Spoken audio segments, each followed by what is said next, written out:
Okay then, in the last video we chained and hunted for a Umekani, which by the way I still have no idea if I'm pronouncing that right, but that means now that we've done with this doodle, next up we should be hunting the new Gar doodle. But as you can see, there's no skins, including the Prestige skin which I usually go for in these videos. Which means for now we're gonna be skipping it and coming back to it later. So next up is actually gonna be Hoppus and DAFFODALLY. But really quickly before we start chaining, I have seen a lot of comments telling me to add a new doodle to the team to help with the chaining process. Which, in case you don't know, Swaptar is on the team because as the trait Hunter, whenever we're chaining a doodle, we're more likely to encounter that specific doodle. And then we also have Juluminous on the team because it has the trait Incandescent. Whenever we encounter a doodle, it is more likely to have more stars. Oh, and because Incandescent requires Juluminous to be the first doodle in my party, I generally use Juluminous to knock out all of the doodles for the chain, which is why I have a lot of moves that have very low power, but I can use them a lot before I have to go heal Juluminous. But what a lot of these comments have been telling me is that there is a way better alternative. The main issue is I don't have one of them in my PC box, so I gotta quickly chain for it. And yeah, it's Bungo. I probably don't need a really good Bungo, but because it's really easy to encounter them, I might as well quickly chain for a 6-star one at the very least, right? Never mind. I already got my 6-star one. Okay, let me capture this one. So now that we have our Bungo, we just need to level it up really quickly. Okay, we got Bungo to max level, so next up we have to choose what move we're gonna be spamming non-stop. And after checking the wiki, it seems like Headbutt is gonna be the best option. It has the most uses for being 100% accurate. Although technically, I don't think it really matters what move you use. And also, Headbutt can hit Spirit-type doodles. But for now, I'm not battling any Spirit-type doodles, so it doesn't matter.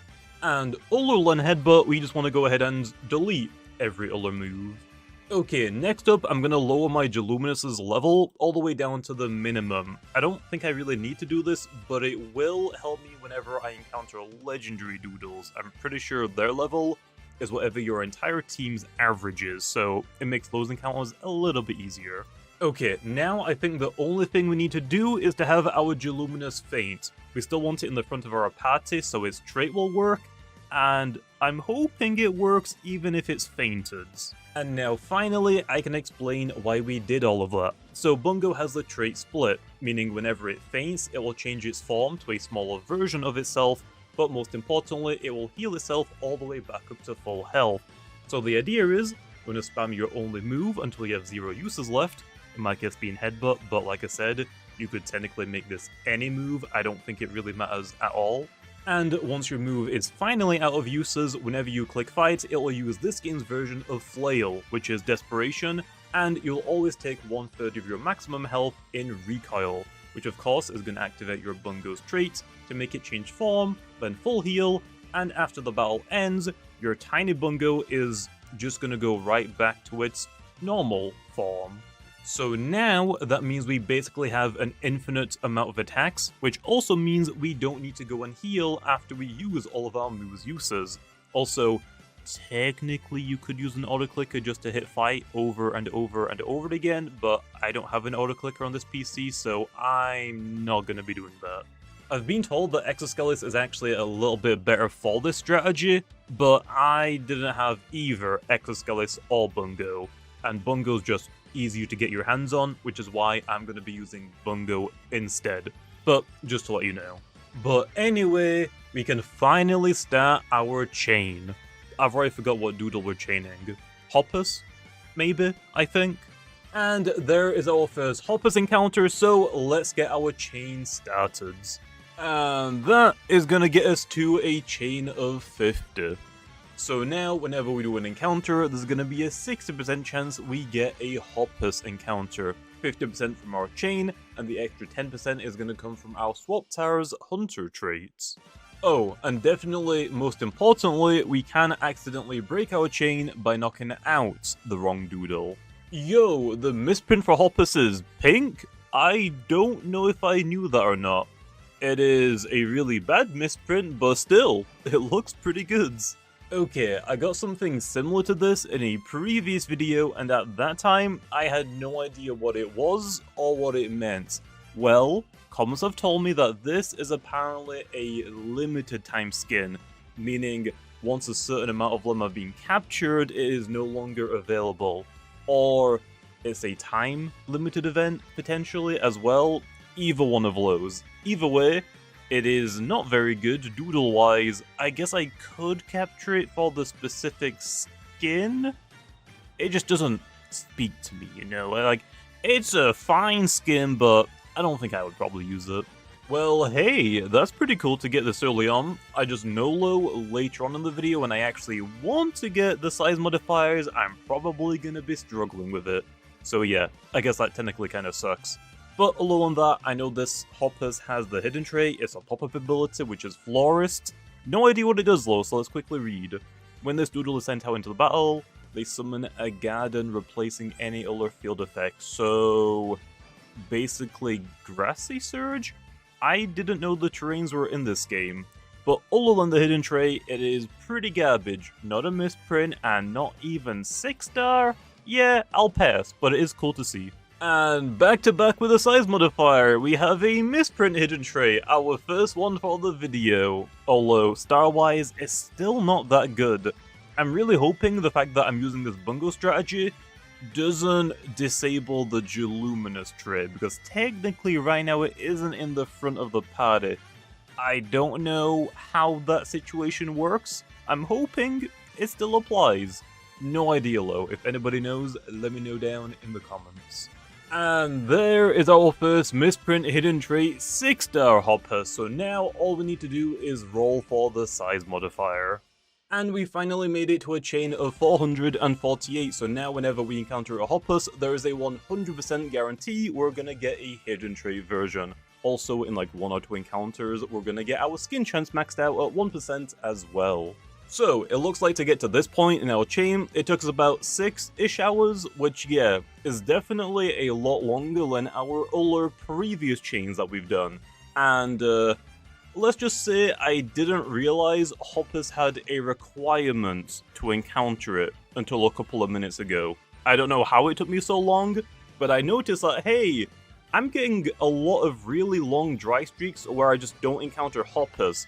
And I also realized it was mostly happening at night, but for some reason until just now, I didn't put the connection together that, hey, you can only encounter Hoppus during the day.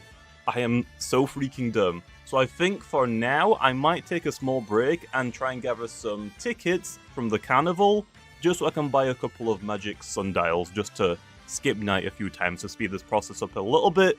Otherwise, we're going to be here for multiple days. Oh my god.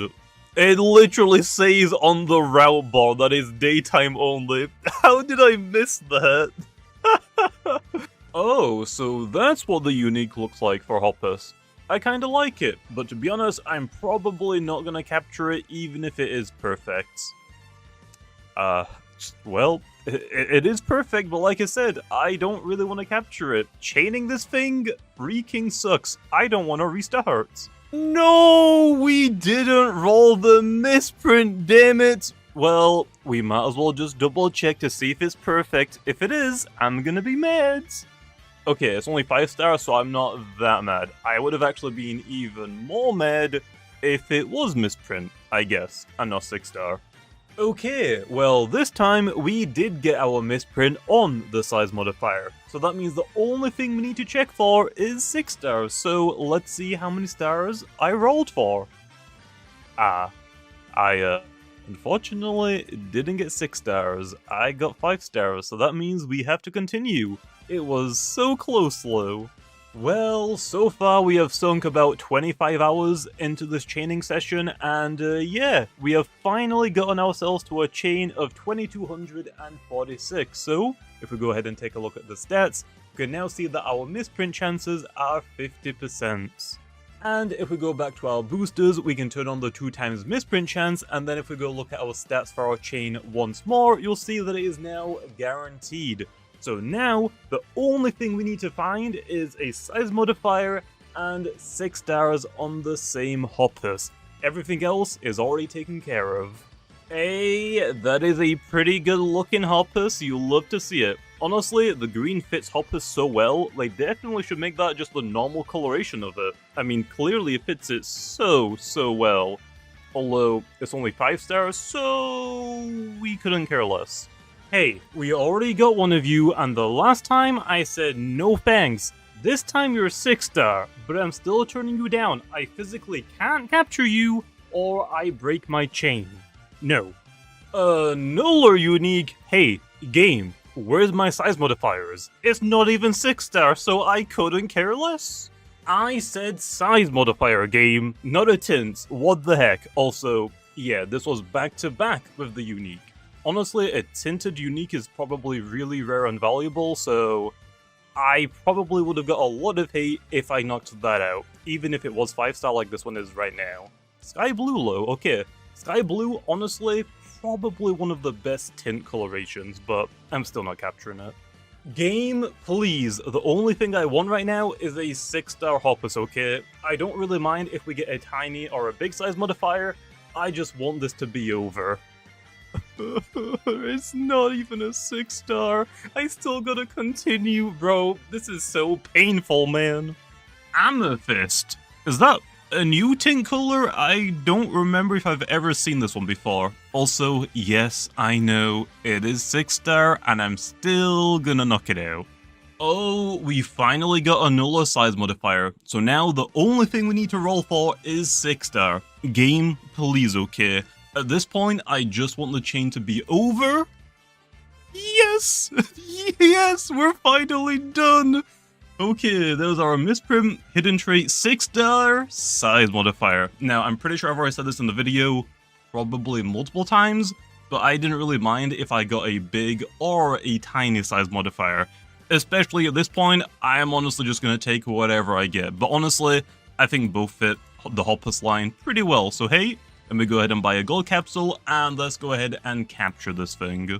Okay, so it looks like to get our perfect Hoppus, it took us about 37, 38-ish hours, so yeah, definitely one of our longer chains. But of course, we aren't done just yet. I'm pretty sure I don't have any skins for Hoppus since it is like somewhat of a fairly new doodle for me, and yeah, I have 0 skins, so that means we have to start another chain to get our prestige reskin.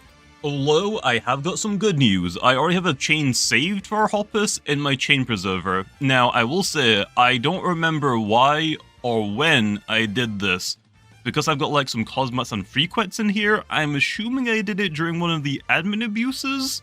So, I probably did it on stream, but like I said, I don't remember doing this. But hey, that is going to save me a lot of time. Hey, we finally got our prestige skin after almost another 800 chain. Yeah, this has been, anything but easy. I freaking hate Hoppus now. So overall then, to get our misprint hidden trait 6 star size modifier Hoppus, and then to start a new chain and to get our prestige skin for the Hoppus, we had to chain Hoppus 4,723 times, which took us about 40 hours. Yeah, that's a lot. But hey, we're good now because we have finished it all. So let's go ahead and take our prestige skin off of the Hoppus that we just caught to go ahead and put it on our good Hoppus. Also, yeah, this Hoppus turned out to be pretty good as well. Misprint hidden trait 6 star. Okay, that's pretty good, I guess. So then, with all of that being done, here is our big size modifier Hoppus, and I know what you're thinking. Wow, that is definitely not the big size modifier, Jamie. You are lying. That is just a Hoppus that you just caught. No. Here is what normal Hoppus looks like. I feel like I got scammed, I'm not gonna lie. Although, that is really funny. And then here is our big size modifier Hoppus with the prestige skin on it. And I'm not gonna lie, it looks really cool, but I would be a little bit disappointed if I wanted a big size Hoppus. So thankfully we are going to be evolving it, just like every other video that we've done for the series, into the fully evolved version. Which, I forgot its name. Okay, the evolution method seems pretty easy. We just need to get to level 20 while it is daytime. And hey, it just turned daytime, so let's go ahead and feed our Hoppus all of my level up cubes. I definitely need to get more of them. I think actually all of those have just come from me logging in every day as the daily rewards. Okay, I don't want to learn any of these moves, okay? Just let me evolve, please.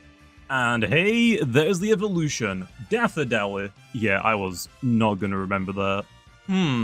Not gonna lie, I was expecting it to be a little bit bigger, but I don't even know what the normal size is for Daffodally, so we're gonna go on a quick side quest and evolve our Hoppus that we caught. I don't have any more level up cubes though, so I guess we're doing it the old-fashioned way. To the bot battler! Okay, now we've evolved our second Hoppus into Daffodally, and yeah, you can definitely see the size difference. Normal Daffodally is basically up to my character's shoulders, and the big size modifier is a lot bigger than me, so hey, there we are. So there is actually a difference. It's just that whenever I first saw Daffodally's design, for some reason I was expecting it to be gigantic. I thought like, yeah, Hoppus is like this little tiny ant creature that evolves into this giant giraffe type of thing. Yeah, I guess I was just wrong about that. But hey, I do like it overall still. So let's go ahead now and put the prestige skin onto it. And here we are, my misprint hidden trait 6-star size modifier Daffodally with the prestige skin. Was it worth it? Probably not, but hey, I have it now. It's done. I can finally move on. Which means in the next video, we'll be starting our chain on the new Doodle. Yes, we are finally backtracking to it, okay? They added the prestige skin for it sometime during this video.